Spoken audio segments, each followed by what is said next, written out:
बारामतीमधून मुंबई विद्यापीठाच्या सिनेट निवडणुकीत युवा सेना उद्धव बाळासाहेब ठाकरे पक्षाचा डंका वाजताना पाहायला मिळतोय।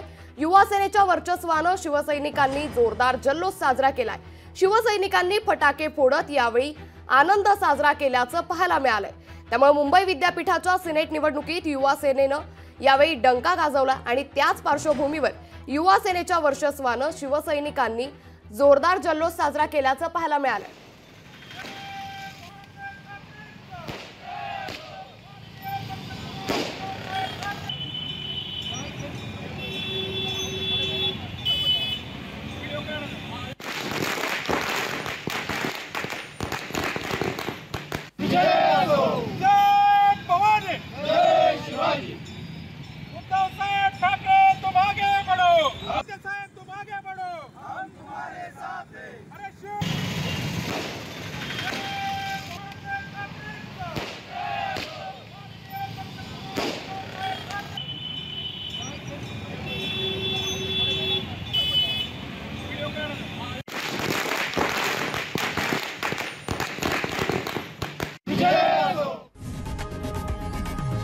लोकशाही मराठी ऐका, पहा, जागरूक रहा।